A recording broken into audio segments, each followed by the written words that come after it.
Out with the old, in with the new. Cheers to the future and all that we do. I'm President Mike O'Brocta, and welcome to one of the largest of the 15,000 Kiwanis clubs worldwide.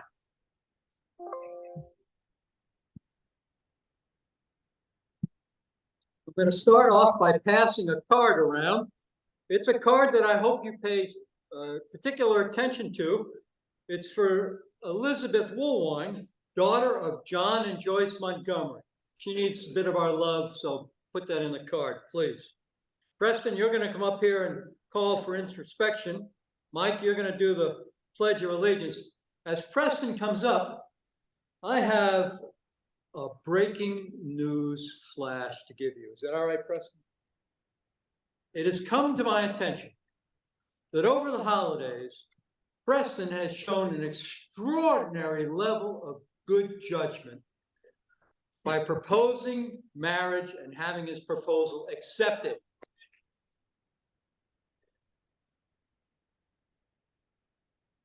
But wait, it turns out there's another club member who exercised the same level of good judgment, Milton Hardy. Congratulate him.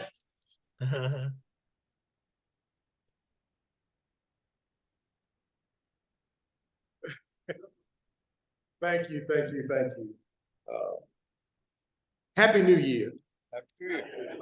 And my motto for this year is that we're going to do more in 24. I like that. We're going to do more in 24. For those who didn't know, I played Santa Claus for the kids at our last club meeting. And to see the smiles on those faces did my heart overjoy. And that's what we ought to be doing as club people, as club leaders, as Kiwanians, is putting smiles on other people's faces. And if we do that, if we put a smile on somebody else's face, then 24 will be a great year. Look at your neighbor. Just turn and look at the one right beside you. Guess what? You made it from 2023 to 2024.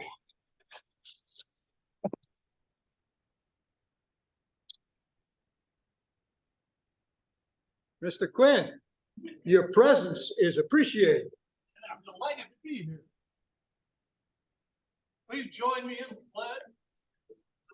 Allegiance to the flag of the United States of America, and to the republic for which it stands, one nation, under God, indivisible, with liberty and justice for all. Thank you. Please be seated.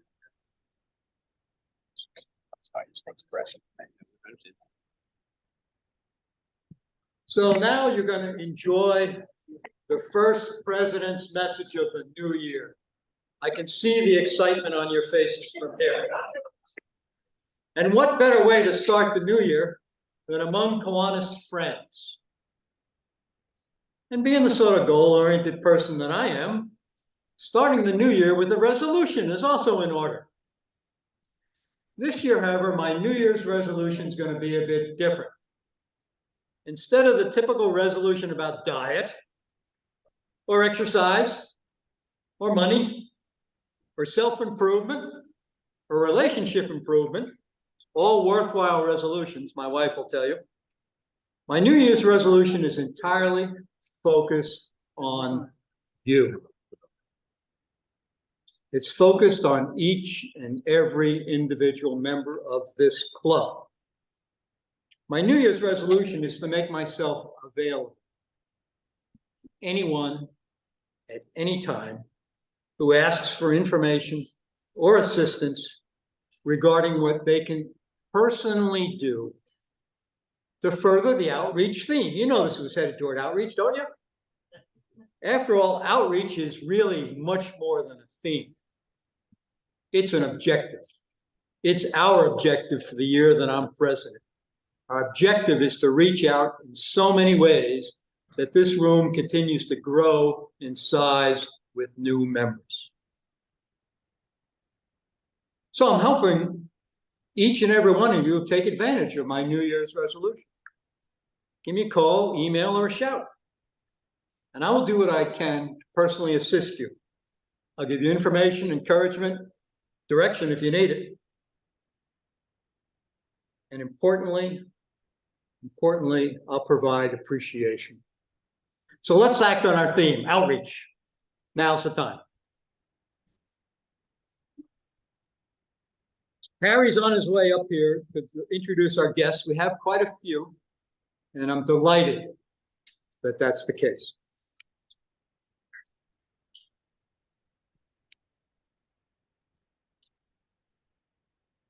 My name is Harry Zula, and I'd like to welcome all of our guests today.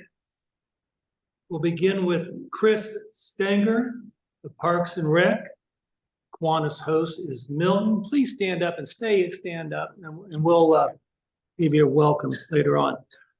You know what's nice about this guy? He said he's maybe a prospective member. That's good. Antonio Wallace, Parks and Rec. Host is Milton. William O'Brata. Yeah, that's his name. He's from Texas Lutheran University.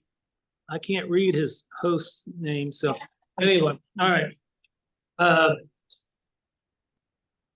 Then we have Mike Hutkin, who's going to be our speaker today, host of Bill Bestbitch, and Barbara, also his wife.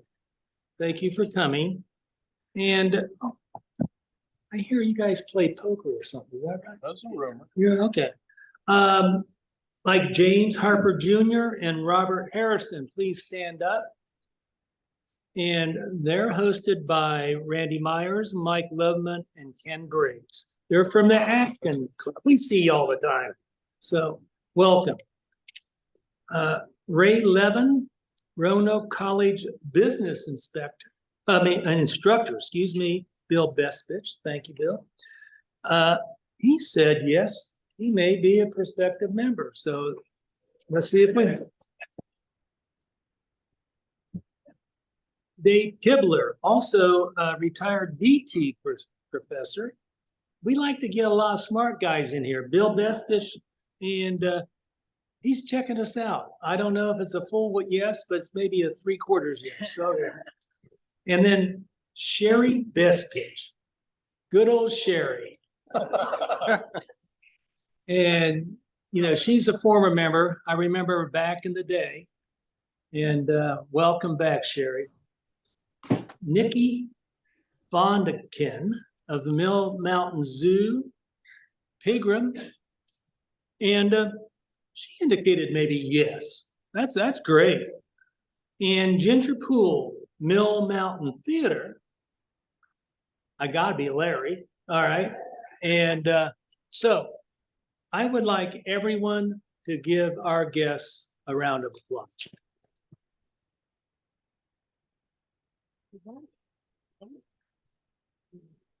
Now, since I'm up here anyway, I'm the chair of the membership committee, and our committee wants to promote a culture of membership in our club.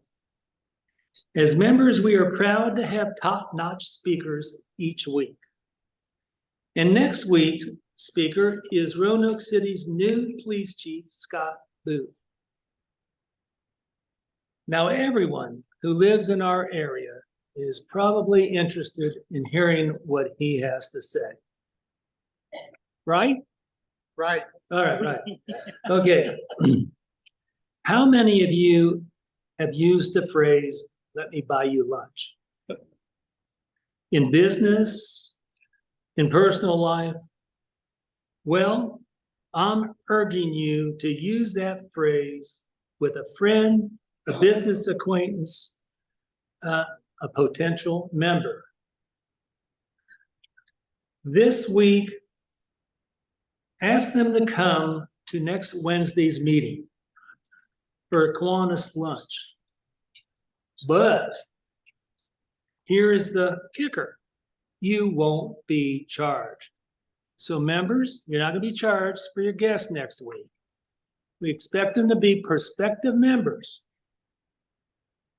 The membership committee will pick up the tab for next week's visitors. Now, there are cards on your table. At every seat, there was a card. Take one. If you want more, see me afterwards. Give them out this week. Get a commitment to have your friend, business acquaintance come for lunch next week. Let the membership committee buy your guest lunch. Hey, and by the way, there's a QR code on this. Jim Randalls, you know that, how to use this, don't you? All right. And it takes you directly to our website. Encourage your invitee to use it. Members, you use it. It's easy to get there. I hope we'll have enough food next week for all these guests, but I'll check with Amy, okay? All right, thanks a lot, appreciate it. Well done, Harry. I'm gonna do some positive reinforcement. This is how we do behavior modification at the CIA. So pay attention. Every one of you is now paying attention to me, and every one of you is gonna reach onto your table and hold up a QR code. Everybody hold one up. Everybody hold one up. Lunch QR code. Lunch QR code. Very good. Put it in your pocket and hand it out to somebody like Harry told you to. Thank you. Jean is going to tell us about birthdays. And when I look at birthdays in January, I come to the observation that the most important birthday of the month is the first birthday in January. Jean, please share with us the list. That would be my birthday on January the 5th, this Friday. But we also have some other important birthdays like Stephanie Moon Reynolds, Dirk Cook, John Bradshaw. So Stephanie and Dirk are on the 6th. John Bradshaw is on the 7th. Bob Rutherford is on the 8th. Boy, we're just lining them up like dominoes. January 11th, Steve English. January 13th, Chris Head. January 15th, Tom Blake. January 21st, Rhonda Purdue. January 23rd, Terry Vanderlind. January 28th is the trifecta. That's Pegram Johnson, John Montgomery, and Andy Stone. January 29th, Don Evans, and January 31st, Frank Rogan. I have in my hand today my birthday brag check. And I was reminded to bring that by my letter from the foundation that was sent to me in an enclosed postal service envelope because they damaged it and it only just arrived at my house. So this is pretty hilarious. If I could ask Judy to sing or play the song for us, and I know we've got some singers in here, Ginger, Larry, Poofle, Milton. Let's go, ready? Birthday to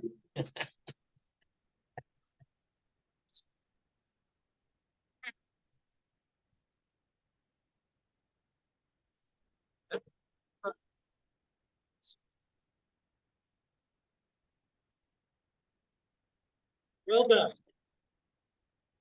Well done. Never sounded better or worse. Bob, we're giving some money away. Let's commence with the money giving.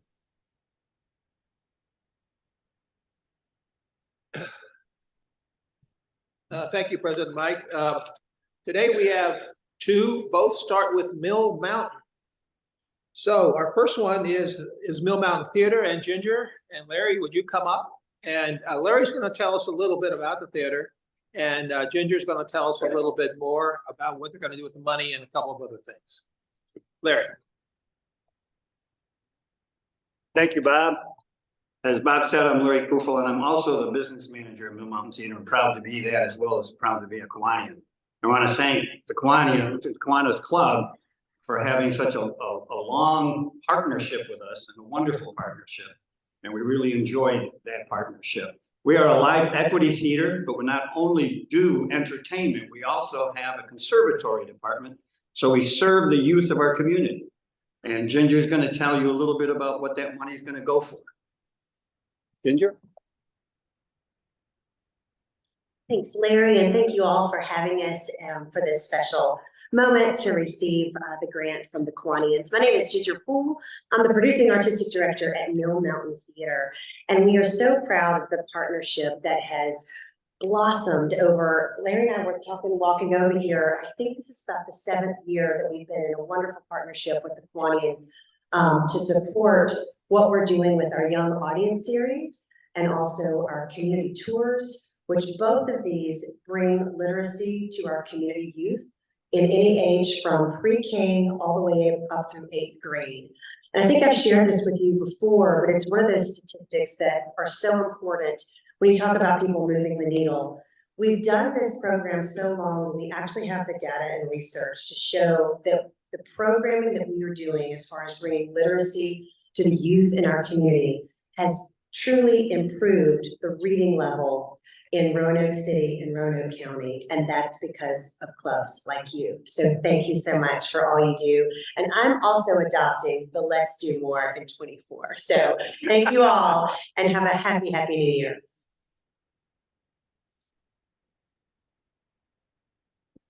And just a reminder, I'm holding 80 seats for Margaritaville, which is gonna be March 14th. And I'm holding 80 seats for Annie for the holiday show. We're gonna serve margaritas at Margaritaville. We even went out and bought a machine for $800. So you better buy a lot of them. That's what the check. Thank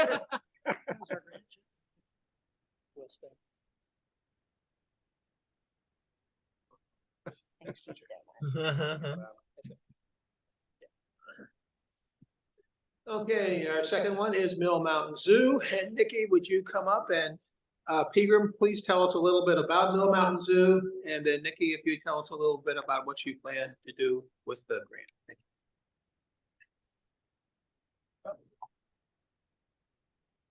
you. Let me start off very briefly because I know we have a time limit here. Mill Mountain Zoo, as any of you know, unless you just moved here very recently, has been in Roanoke since 1952 as an attraction. It's gone through several iterations and different ownership and all. But anyway, if you don't know much about it, please catch Nikki as we go out and ask some questions. The biggest change in Mill Mountain Zoo in recent times was in July of 2021 when Nikki Voudron became the executive director of the zoo.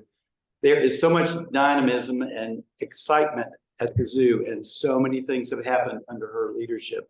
You wouldn't believe it. Anyway, let me let Nikki tell you more.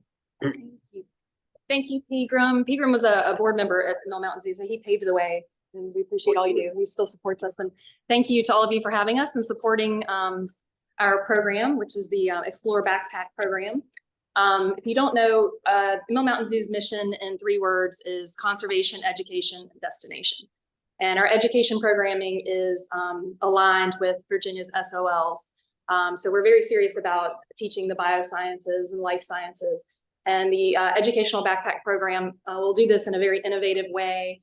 The backpack program, as you've read, has binoculars and books and maps and free passes to the zoo. And they're located at Roanoke City Libraries for families to check out.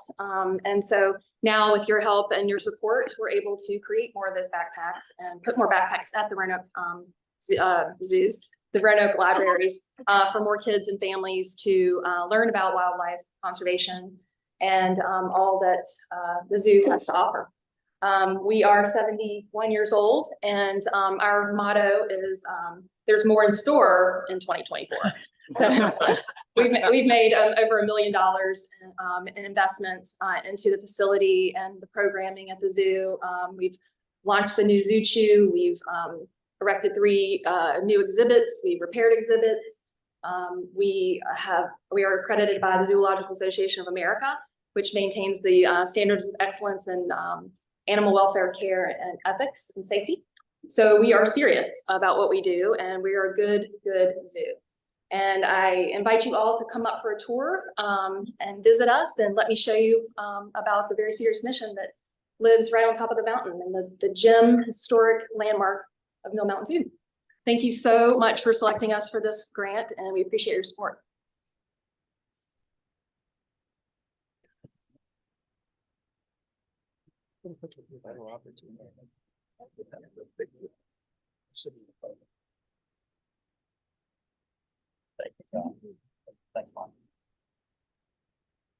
So really, thanks go to the Kiwanis because the money we give out is the money we raise. So thanks go to you as well.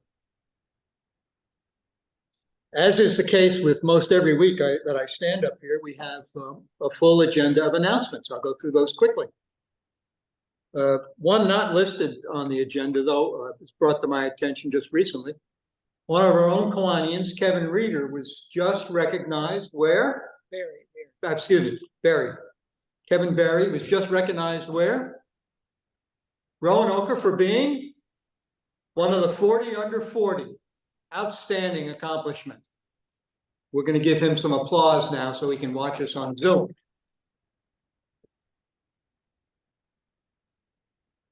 Now, speaking of Zoom and outstanding accomplishments, let's recognize for a moment that the reason our club has been so successful for so long is because of our members. It's an obvious fact. This place is filled with outstanding citizens who help advance our community in so many ways. Some through Kiwanis and some otherwise. You all are active in other ways in addition to Kiwanis. And it's wonderful when the public recognizes this. It's wonderful when our city leaders recognize this. Now, I want you to pay attention. I want you to stand, and I want you to give a huge round of applause for the Roanoke 2023 Citizen of the Year, our own Rupert Cutler. Stand.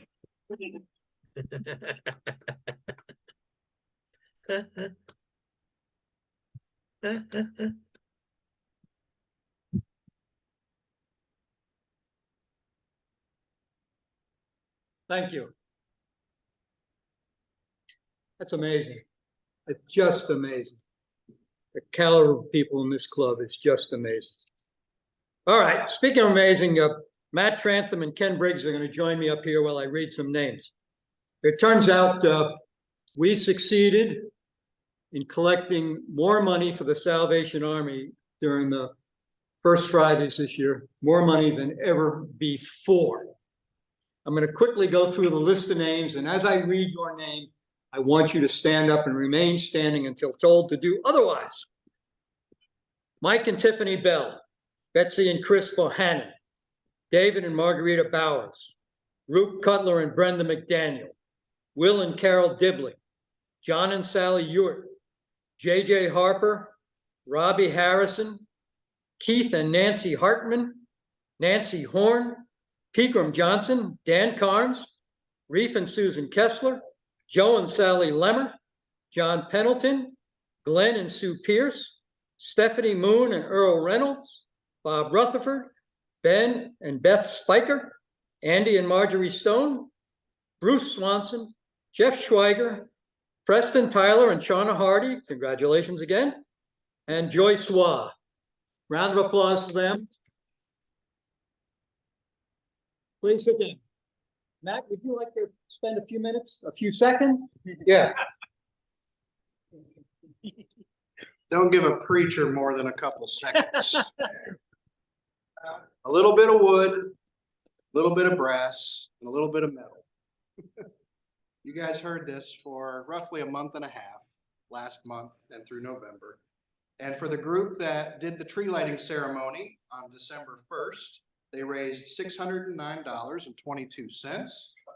For the group that was here for the illustrious parade with thousands upon thousands of visitors, they raised $604.20. And for the group that got to see puppies and kittens and all the animals that were dressed up with costumes on December 15th, they raised $1,234.20 for a grand total of $2,447.62.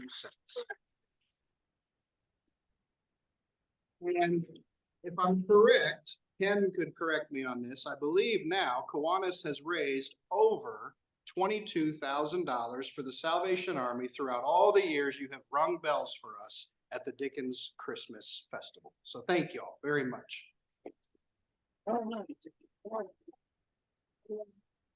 Boy, it's nice spending time around successful, civically engaged people. Our chief elf is not here today, Lois James. I want to comment on what another terrific job she and you did this year with the West End Christmas party. We shopped, we wrapped, and we gave gifts to 60 kids. It was pure pandemonium. I can't wait till next year. Going down the announcements, officers meet this Thursday, board meets Monday. Once again, every one of you is invited to attend a board meeting and see how this place operates. Be part of how this place operates. There are a bunch of people volunteering as board members that take their jobs quite seriously. New members, you have the chance to be oriented Tuesday at noon. Hortons Branch Watershed Cleanup. That's the nature park. On MLK Day, which is January 15th, we'll have an organized cleanup over at the nature park. Please join us. Sherry Hartman is leading that effort. Speaking of environmental stuff, Dave Perry is here. He's running an Environment Committee Zoom meeting on the same day. And lastly, you've heard about the foundation appeal. At every opportunity during this month, you can take advantage and send money to the foundation. I understand that if you send a sufficient quantity of money, you'll get a special Roanoke, Mill Mountain, Star, Kiwanis Christmas ornament. Sounds good to me.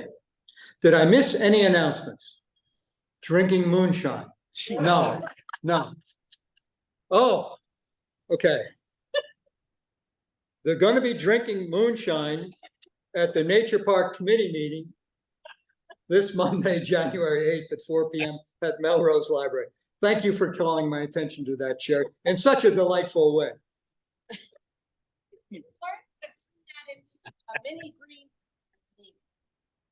Okay, now we're transitioning. This is serious. This is the third time in history this has happened. This is only the third time. You are here to witness a momentous event. So it turns out that if you do enough good things while Michael Brock is president, including, we can come up here, including inviting 2 new people to join our club since October, you're going to get an outreach award. Let's give it up for Mr. Bart Wilner. 2 new members since October. One of them seated, where are you? Over to the left. Fred Jeter.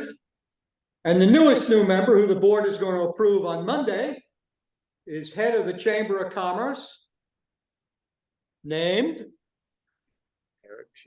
Eric Sheetchow. Bart, it's outstanding for you to be doing this for us. So here comes the award. Come back up here. This is your outreach ribbon. You will wear this proudly every time you come to a Kiwanis Club meeting and when you're in Florida for the winter months. Of course. And you have the opportunity to wear this tie tack or lapel pin on the banner or on your tuxedo when you're going out at night.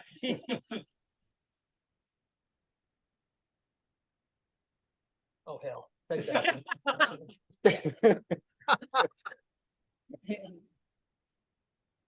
Thank you. Thank you. And I have something for our president. I'm gonna invite him to lunch on me. Free, I'm gonna give him a card for a free lunch. Yeah,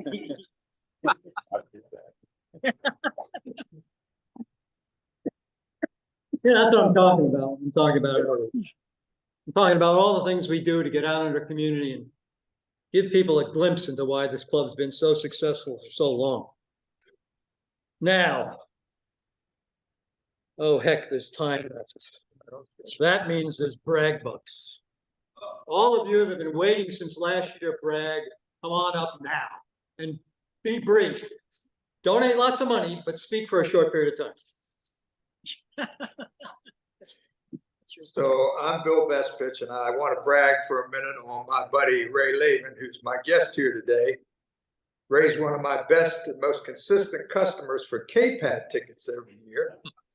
And when we were signing in on the guest list, he asked me about paying for lunch, which I told him he didn't need to do. But he said, I've already made out a check. I've already written Kiwanis. I just need to fill in the amount. So he's made a very generous donation that can go right into our foundation and continue to support all the good work that we do in the community. Thank you, Ray.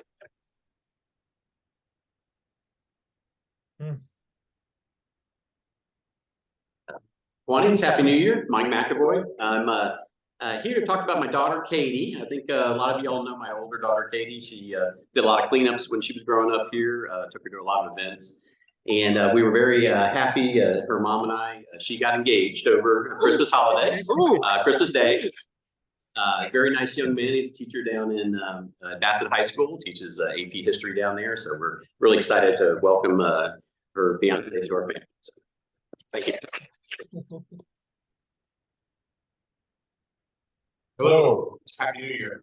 I'm Lee Osborne. I'm going to make 2 quick brags, for which I will pay $5 for a little premium. First, I just want to reinforce what Mike said. As president of the Kiwanis Foundation, we are in the current fund drive to try to raise money for the foundation. If you give $104, you get entered into a drawing for some excellent door prizes, which I'm sure you will hope to win. And if you give $250, you will be recognized on our website, unless you specifically tell us you don't want to be recognized. And if you give $400, then you also get a second chance at the drawing. If you give $400, you get a third chance at the drawing, and you also get that wonderful Christmas ornament that Mike alluded to.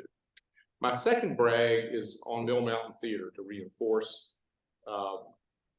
what they do. I've been on the board of Mill Mountain Theater since 2010. I have reached a point under our bylaws where I can no longer serve. So I just finished up December 31st, my tenure on the board. Yeah, but I still support Mill Mountain Theater, and I want to.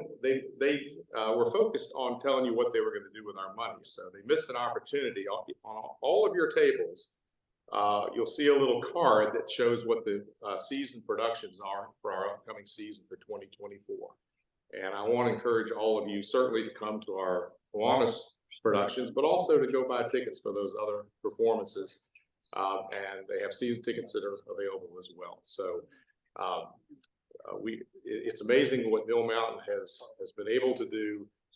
We just had the most amazing production of Elf, record breaking in many ways, but sold out every single yeah. So anyway, brag on Mill Mountain. Thanks.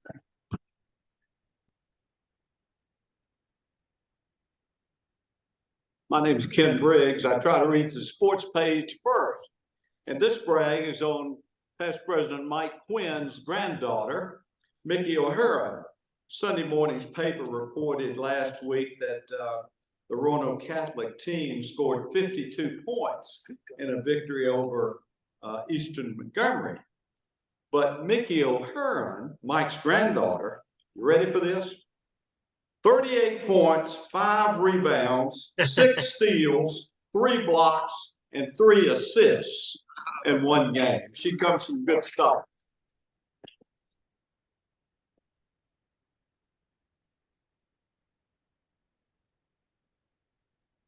And maybe more important, she's an outstanding student. She serves as vice president of the Roanoke Catholic Key Club, and the faculty advisor says she is really a special person, young lady. Thank you, Mike. It's me again. As a member of the fan club of the best team in the NFL, which is the 49ers, this is a loaded brag. I've been bragging on them all year. My brag today is on Larry in Mill Mountain. If everybody saw me, I'm a big guy, so you couldn't miss me sitting in the front row of the Elf musical, center, best seat in the house, with then my girlfriend. But now because I was the center stage, that kind of contributed to me now being, she's now my fiance. And I thank Larry for it.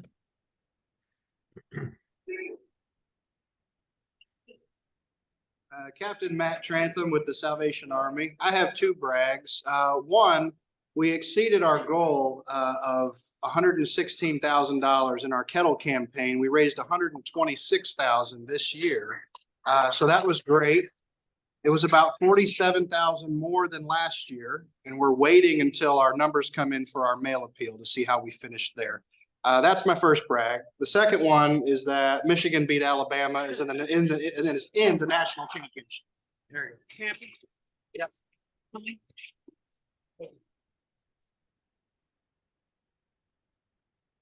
That's a lot of brags, but not to be outdone. We got the biggest bragger in the club coming up to the microphone now.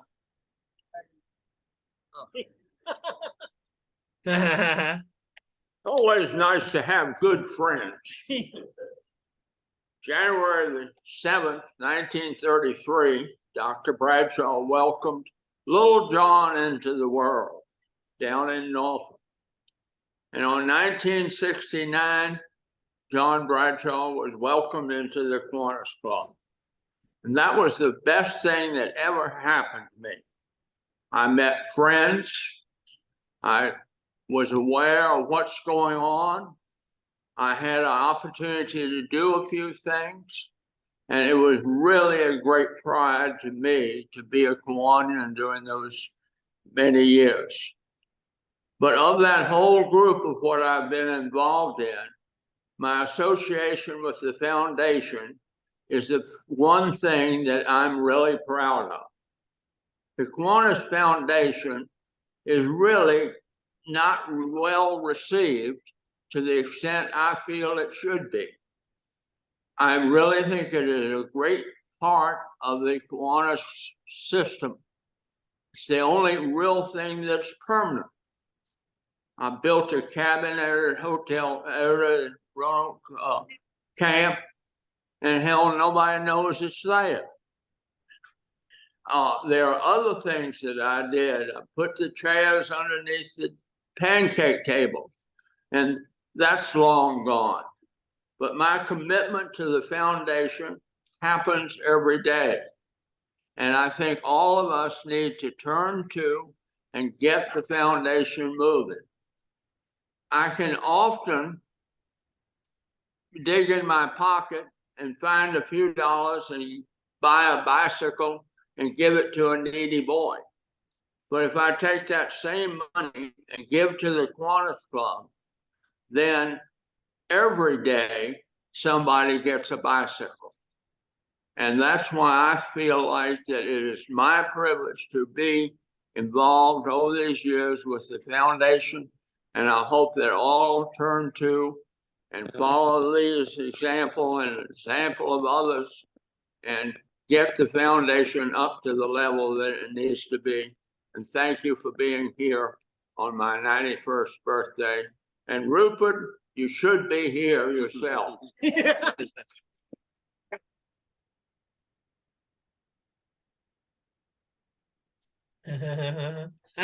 Thank you, John Bradshaw, for the brag. Now, I'm going to turn the microphone over to Bill Bespich. He's going to introduce our speaker. I just want to say, though, that I'm looking forward to 3 large Kiwanis weddings this year. Thank you, President Mike. Our speaker is Mike Hutkin. He's an electrical engineering graduate of Drexel University in Philadelphia. He received his MBA degree from Lynchburg College in Lynchburg, Virginia. After spending 4 years with the General Electric Company in Philadelphia, he transferred to Roanoke with the expansion of the Salem GE facility that I know John Bradshaw remembers, where he spent the next 32 years. Initially, he focused on the design of power and control automation equipment used in steel, paper, material handling, and other related industries around the world. In the late 1970s, he began a series of transitions through engineering management positions, spending his last 12 years at GE as a project manager at the international level. Upon retirement from GE in 2003, he joined the faculty of Roanoke College as a lecturer, where he brought his experiences in manufacturing, production, operations, and global business to the classroom until his retirement in 2017. His hobbies include amateur astronomy and painting. He and his wife, Barbara, who's also with us today, reside in Roanoke County. His son and two granddaughters live in Sydney, Australia, where it's a little warmer than it is here this time of year. And his other daughter and two other granddaughters live in Mason, Ohio. Please welcome to the podium, Mike Hutkin.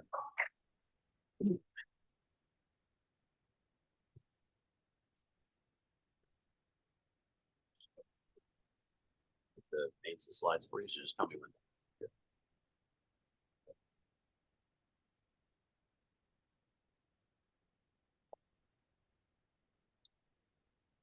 Well, thank you. It's a pleasure to be here, and I'm looking forward to the opportunity to share some of my interests in astronomy. I don't know if you can see the slides as well, but I'm not going to go through every detail on this one, but I'm the president right now of the Roanoke Valley Astronomical Society. We've got right about 100 members. We officially began in 1988, so we've been around for quite a while. We're a part of Astronomical League, which is an umbrella over clubs all over the United States. We have a monthly meeting. We meet similar to you. We have an in-person and a Zoom component. We have astrophotography, where members who have taken photographs during the prior month, we share those. We talk about our observing opportunities, outreach. You do quite a bit of outreach, as do we. We talk about what's up the next month, what we can expect to see in the coming month. And then we generally have a program. Last year we had an astronaut speak to us. We had the person that is in charge of recruiting astronauts from NASA speak to us. So we had about 6 speakers from outside of our community, and then about 6 that were within our membership. We also participate in a library telescope program where we've put small, not so small, telescopes in 12 different libraries around Roanoke, Salem, Roanoke County. You check those out like you would a book. Next.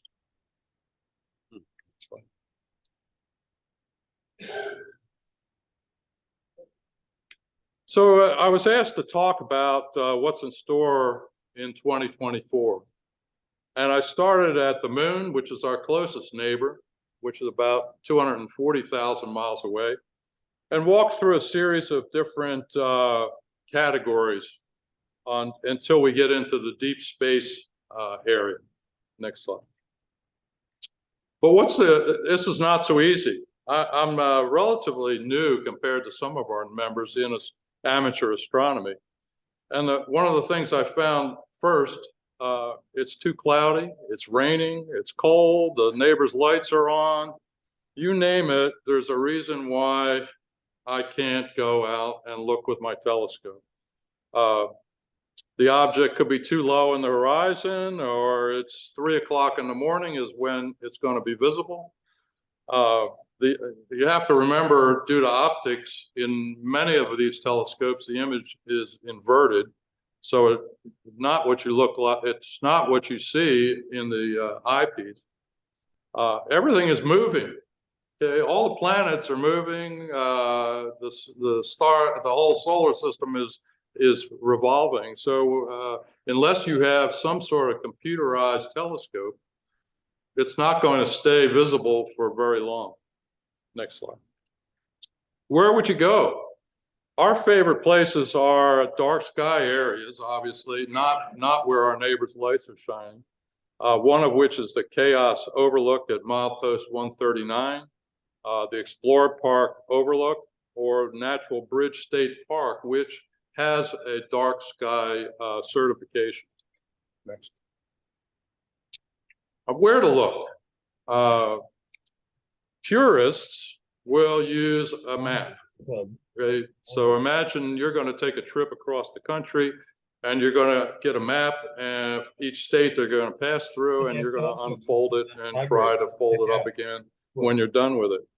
But that's what a purist will do. They'll find a star and then they'll look to find the next one closest to it until they get to the object that they're interested in. A lot of people are now going to what we call a go-to telescope. Once it's calibrated, you tell it where you want it to point, and it goes there and it locks in on it. So imagine you trying to drive without your GPS system or with a GPS. Hang on there.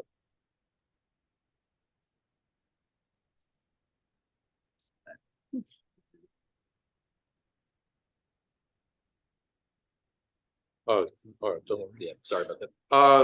What I was going to say is on my phone, I probably have 8 or 9 different applications that I use, and I can point my phone in the sky and it'll tell me what I'm looking at. So we've got a lot of things going for us now due to technology. So where do we start? The closest thing's the moon. You can see it with your naked eye. You can see the oceans, the mare. You can see Tycho, the crater that's in the lower quadrant on this picture. If you use binoculars like these, and these are 15 magnification with a 70 millimeter lens, but it weighs a couple pounds. You can't hold it steady on much of anything. So the next thing you need is a tripod of some sort. Well, I have a tripod. The next thing I needed was I need a chair that is a zero gravity chair so that I can lay back and move it.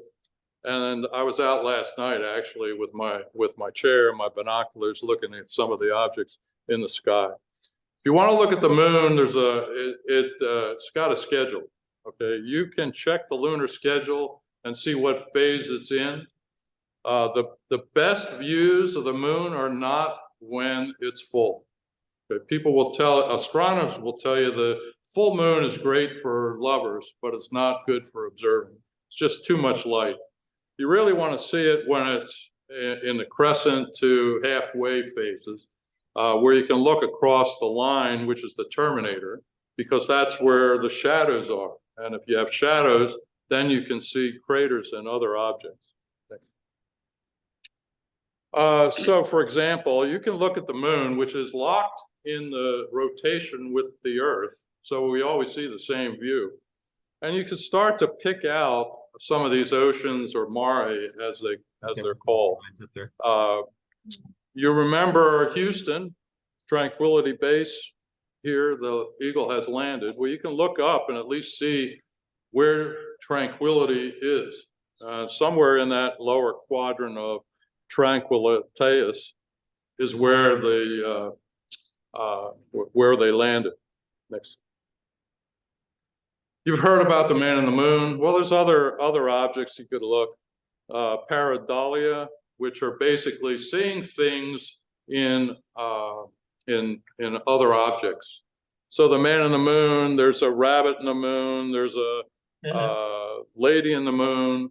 You can go out with your naked eye and see some of these objects. Next. This is a picture I took with my iPhone camera and my 6-inch telescope. I participated in a project with the Astronomical League where I needed to identify 100 objects on the moon. So I do have a map which has all the craters identified. And what I needed to do was to look at the moon, find a 100 different craters and oceans and other objects and identified them. And after completing that, I turned it in as a completed project. Next slide. All right, moving on, we've got the sun. First thing is, don't look at the sun without a solar filter. Don't point a camera at the sun without a solar filter. You could use binoculars, but again, it's got to have filtration on it, and you're going to need a tripod. You can see sunspots, you can see flares. We're just starting the 25th solar cycle. It cycles on about 11 years where there's peaks in solar activity. We're right into a peak on this. This is why you hear a lot about or aurora borealis, and they talk. If you look at some of the news, it talks about solar flares going to impact the Earth's communications. So next slide. We're in one of these peaks. So July of 2025 will be the actual peak in this 25th cycle. Next slide. Oh, don't run out of battery. This is a photograph taken by one of our members of the sun. You can see some of the sunspots in the middle and some solar flares around the edges. It's always impressive to be able to look through a solar telescope and see these kind of images. With my operator. So here's the big news. What to look for in 2024. On April 8th, there'll be a total solar eclipse. This is where the moon is close enough to the Earth that it completely blocks out the sun. The only thing that you're going to see is the edges. April 8th, Roanoke will see about an 80% totality, we would call it. Ohio. If you want to see a totality, which is where it's completely blocked, you need to be on that path. And I can tell you all the hotel rooms along that path are already booked. These are the three pictures everyone is going to be trying to take. One is called Bailey's Beads. It's right before the moon completely blocks out the sun, and you start to see those white spots, which are where peaks and valleys on the moon are still blocking out some of the view. The diamond ring, right before totality, there's got this puff of white. Everybody's going to be hopping up and down to take that picture. And then the totality where it's completely blocked. Next.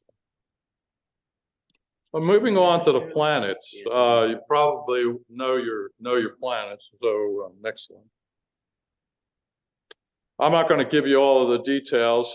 One thing I'd point out is Neptune, its orbit is 164 years.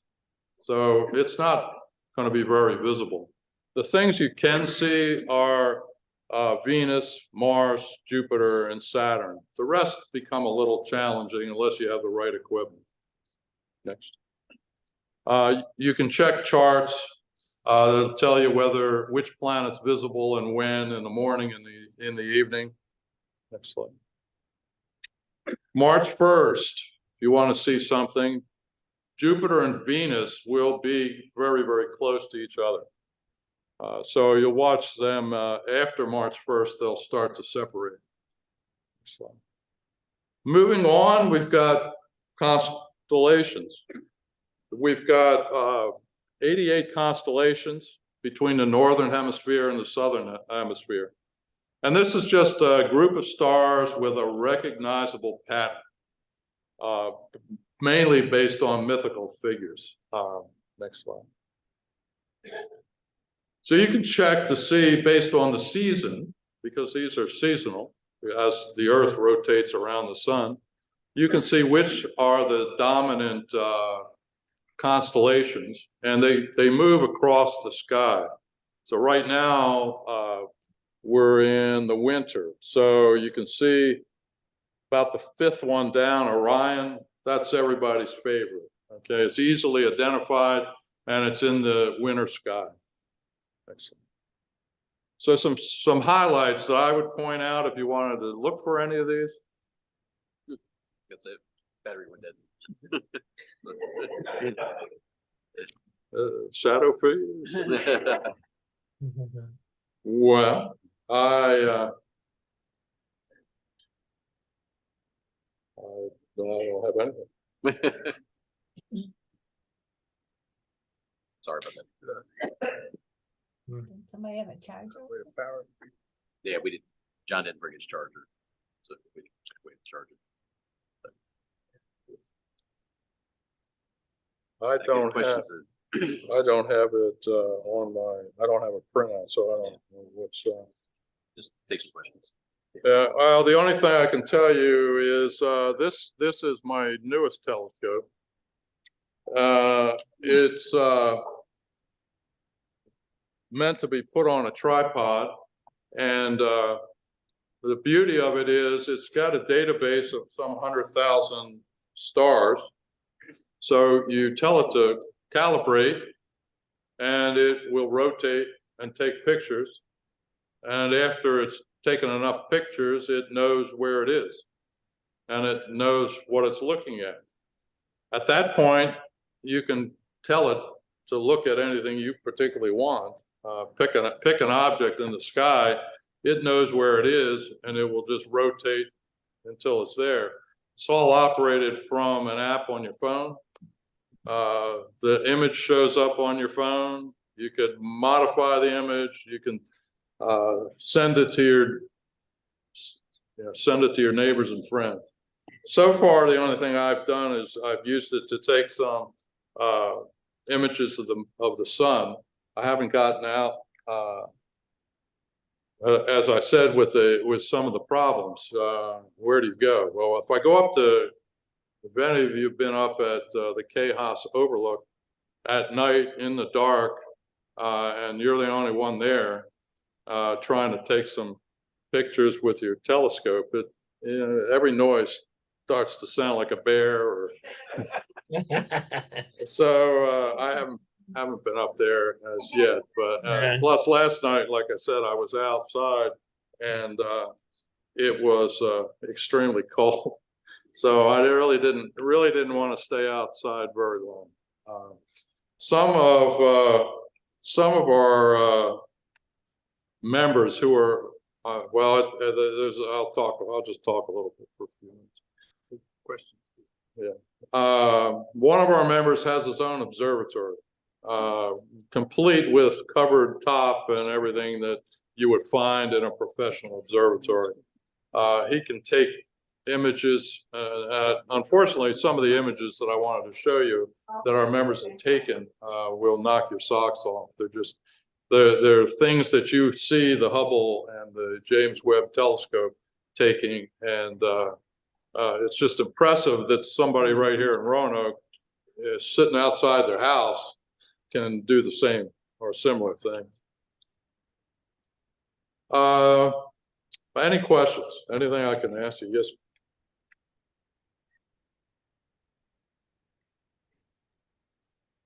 Yes. Repeat the question. I'm sorry. The question is Natural Bridge State Park the closest dark sky network or area? And the answer is yes, it is. They recently got that approval, and it's not done lightly. You have to have a commitment from the community that you're going to use certain kinds of lights for illumination, or if you have a light, have a cover so it points the light down instead of projecting it up. It took them a lot of time and a lot of money to achieve that. Yes.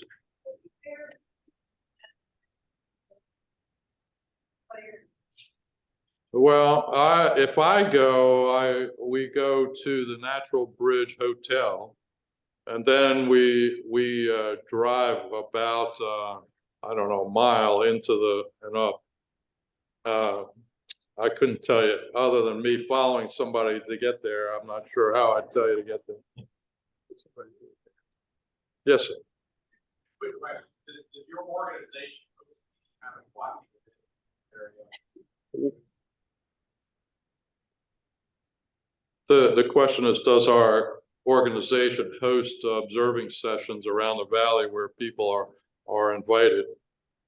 Before COVID, we did that regularly, perhaps once a month, and it was published, and we had somebody that would go out and point out objects in the sky. During COVID, that stopped, and it really hasn't restarted.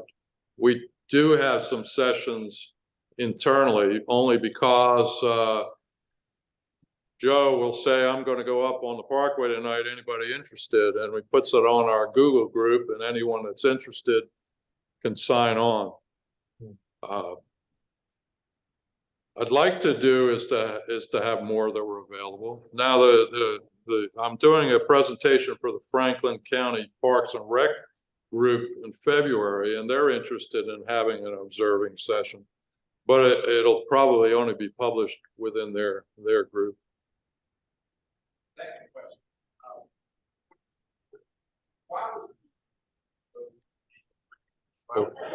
Why was Pluto demoted?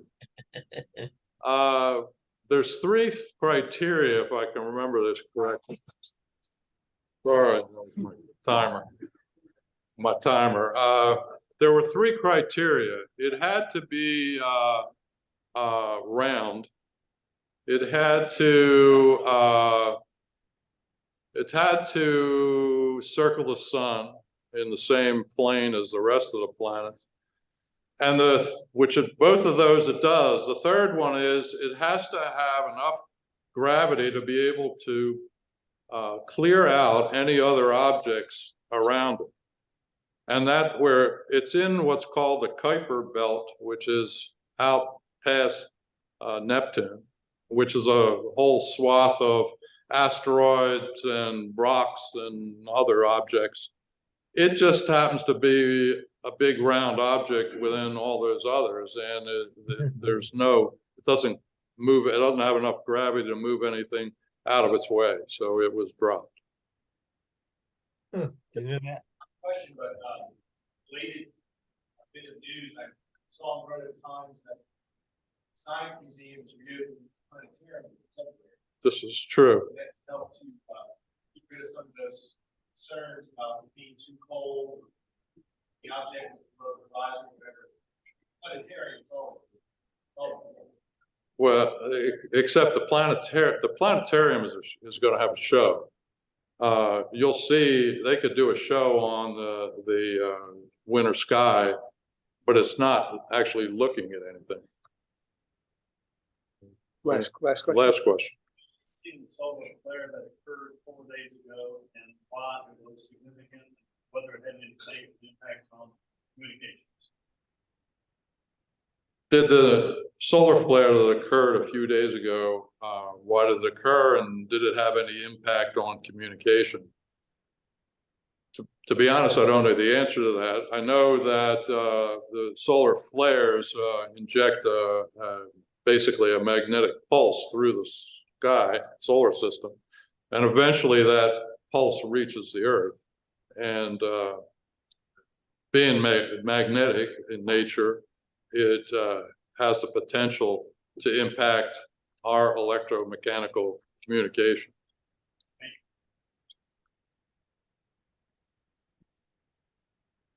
We're going to thank you now, and then we're going to give you a small honorarium. And this honorarium is going to the Roanoke Valley Astronomical Society. Absolutely terrific.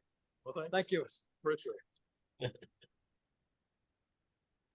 I just want to state the obvious. Anytime we have the chance to hear a speaker whose name is Mike, who's an engineer, I think we ought to take advantage of that opportunity. I do have some handouts if anybody's interested. Good. Come up afterwards. He's got some handouts. About joining or information, finding out more about the club. Yeah, You're come welcome up. to take. Good. Take advantage of Mike's offer. Come up. He'll give you some handouts, tell you more about the club. Listen, I just got some late breaking news. Late breaking news. Reggie Wood, right? When you think of Kiwanians, Reggie Wood's one of the first names that comes to mind, right? He is coming home. He is coming home. There's more to the message. I'm going to suggest that perhaps we can send this out separately in some form. I gave you the important bottom line there.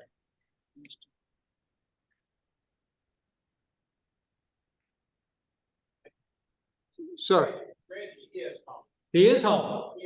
Boy, he got home quicker than I thought. Okay, good. Reggie is home. So next week, we're having who speak to us? Police chief. Pretty big deal for us, I guess, to snag this guy. He came a couple weeks ago to sit in the audience. Some of you may remember. He's coming next week to speak to us, and you're going to do what? What? Fill this room up, will you? And as you invite guests and as they say yes, just let John know so we can have the appropriate amount of food here. So, all right, what else have I done everything I need to do? No, I need to adjourn the meeting. I need to ring the bell and adjourn the meeting. And by the way, on the way out, say hello to my son. He's sitting over there at that last table. Well done. Well done.